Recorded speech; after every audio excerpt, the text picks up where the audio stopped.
Bienvenue en ville à tous les internautateurs et les internautatrices parce que oui, effectivement, il va être question de jeux urbains dans ce petit papotage très particulier pour une situation très particulière. Et pour cette situation particulière, j'accueille Monsieur Alban Viard. Salut Alban. Salut, bonjour à tous. Ça va bien? Ça va super. Alors, tu es venu accompagné de Monsieur Teddy. Salut Teddy. Salut Guillaume. Alors, vous êtes là et la situation elle est particulière parce que tu es auteur. Oui. Auteur d'une trilogie, mais pas que, il y en a même d'autres. Il y en a d'autres, oui, effectivement. Que tu as édité moi-même à compte d'auteur, toi-même, le premier, le deuxième et le troisième et même le quatrième. On va essayer un petit peu, voilà, et les autres. On va essayer justement de faire un petit peu le tour. Cette trilogie, en tout cas celle sur laquelle ce papotage est centré parce que l'ultime chapitre vient d'arriver, c'est le Small City, c'est le numéro 3. On va revenir et on va clarifier tout ça. Cette trilogie a commencé avec la petite boîte que j'ai ici, Card City. Oui, ça a commencé avec ce jeu, mais en fait, historiquement parlant, ça n'a pas commencé avec ce jeu. D'accord. La trilogie n'a pas commencé avec ce jeu. Elle a commencé au niveau de les premières idées avec le plus gros jeu. En fait. Le dernier. Le dernier, voilà, tout à fait. Qui est le plus ancien de fait? Qui est le plus ancien, oui. Avec Teddy, on y jouait déjà en 2008 à peu près. D'accord. Donc à un moment, qui n'était pas aussi abouti que celui-ci. Que cette version-là. Oui. Et puis, au fur et à mesure, on l'a simplifié. Je l'ai épuré complètement pour en faire un petit jeu de cartes, puisqu'à l'époque, il y avait une boutique en ligne qui voulait faire un petit jeu de cartes. Et comme je le connaissais bien, eh bien j'ai inventé le petit jeu de cartes qui est là. Le petit Card City. Qui est vraiment une simplification très, très rude, on va dire. Hein. Il a gardé que taillé dans le gras sévère. quelques concepts du gros jeu de départ. D'accord. Et puis après, ça, on était en quelle année pour Card City? Ça, on était en fin 2011, début 2012. Parce qu'en fait, je me suis occupé de tout, en fait. Oui. C'est-à-dire de trouver un graphiste, un illustrateur, enfin une illustratrice ici, de faire les devis dans les usines, par-delà le monde. D'accord. D'écrire les règles, de faire réécrire les règles, de Madame traduire. Fanny pour l'illustration. Voilà, c'est ça. Et de tout. C'est toi qui as géré de A à Z. De A à Z. Et puis en fait, on te retrouve ensuite sur Town Center. Alors là, la boîte est beaucoup plus grosse. Oui. Donc je vais la montrer de cette façon-là.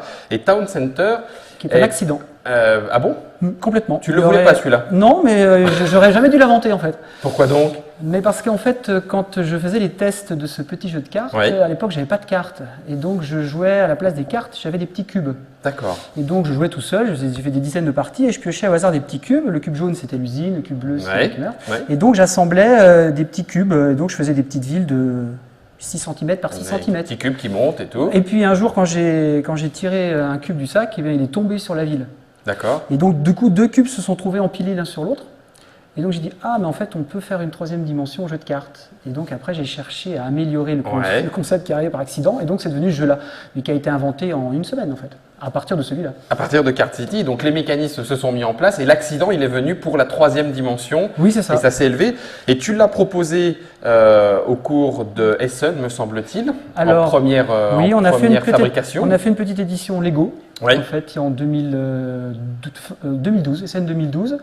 Et puis il a bien marché, la petite édition Lego, évidemment tous les collectionneurs Lego, plus tous les joueurs qui aiment la 3D. Oui, c'est quand même un puzzle, un petit peu d'empilement. En 3 dimensions, on va dire.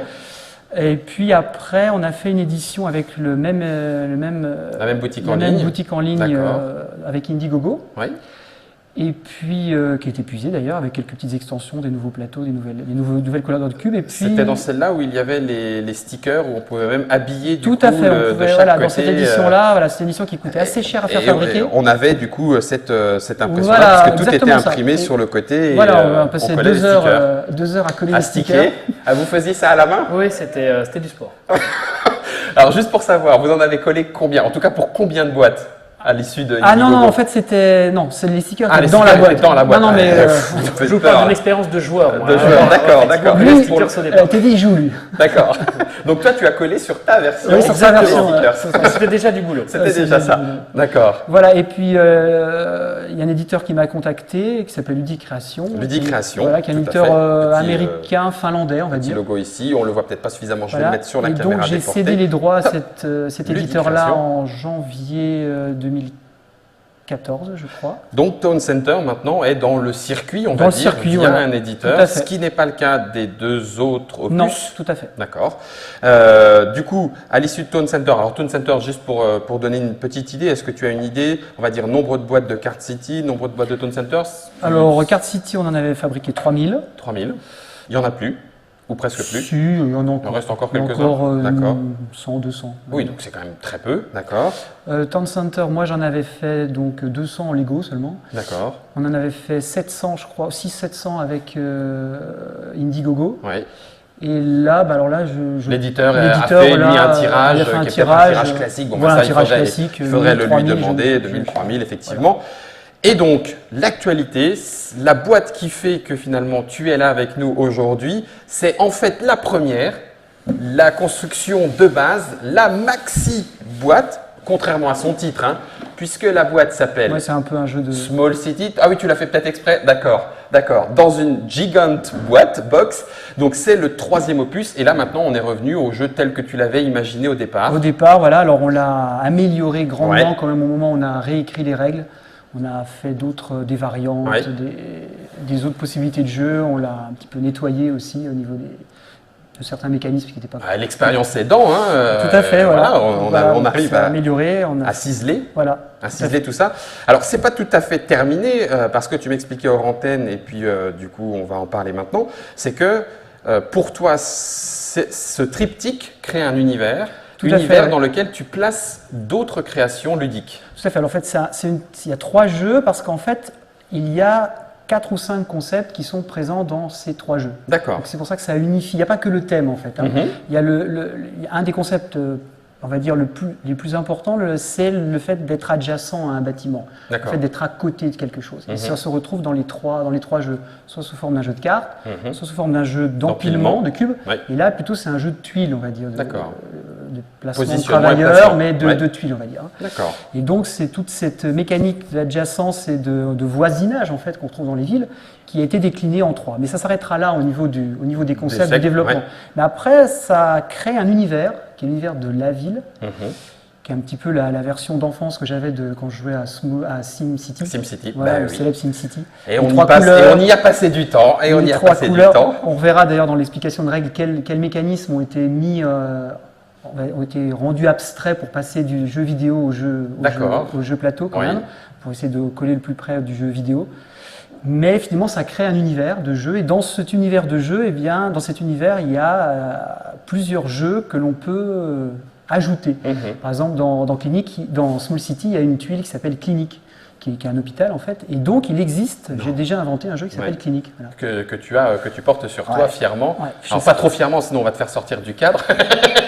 Mais du coup, Clinique, ça c'était Essen 2014. Voilà, c'est une version que j'avais fait. Pareil à compte d'auteur. Voilà, tout à fait. D'accord. Et tu restes à présent. Small City sera à Essen cette année. Tout à fait. Donc à compte d'auteur, sur ton stand, oui, etc. tout à fait. etc. Voilà. Combien de boîtes du coup?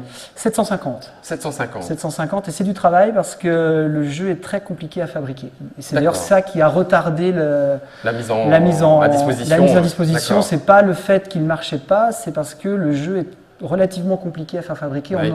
Il y a énormément de tuiles, et donc faire des tuiles, ça coûte soit très très cher, parce que quand on n'en fait que 1000 des boîtes ou 750, ça va être très cher, soit on les découpe à la main chez soi. C'est sûr. Mais là, il y a des tuiles qu'on ne peut pas découper, il y a des tuiles qu'on ne peut pas. On ne montrera pas les doigts de Alban, qui sont perclus d'hématomes, de coupures. Non, mais cela dit, on va arriver à la question, enfin en tout cas que moi j'ai envie de poser depuis le début. Ça fait quand même un certain nombre de boîtes de jeux fabriquées, proposées, vendues à Essen sur stand et tout. Tu y retournes, donc c'est que finalement ça te convient, ça te plaît. Oui, ça me plaît. Mais pourquoi plutôt ne pas être passé par un circuit plus classique? Pourquoi ne pas avoir monté carrément une maison d'édition en disant la maison d'édition, non, parce que j'ai un vrai métier, en fait, j'ai un autre métier qui me prend quand même un petit peu de temps. Même si attention, éditeur n'est donc pas un vrai métier. Non, c'est pas ce que tu voulais dire. Au contraire, justement, je ne peux pas être éditeur complètement parce que je suis occupé à faire autre chose. Et c'est un vrai métier d'éditer des jeux. Même si j'en connais une grande partie, je n'ai pas la partie encore distribution, parce que je n'ai pas de distributeur non plus. Mais c'est encore un autre métier. Donc, ça, c'est la première raison, c'est pas aussi gros que ça, c'est pas possible. Ensuite, pourquoi pas proposer mes jeux à des éditeurs? Parce que tout simplement, C'est plus historique. C'est qu'au début, moi, j'inventais des cartes d'Age of Steam. Donc j'ai inventé des petites extensions que je proposais comme ça. Voilà. Si vous ne connaissez pas, allez-y parce voilà, c'est mal. Il est très très bon.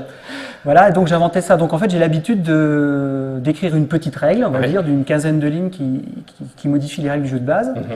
De faire fabriquer par un imprimeur simplement une carte et de photocopier des règles. Et puis allons-y. Allons-y. Donc c'est pas très compliqué de proposer 300-400 extensions à des joueurs que je connais.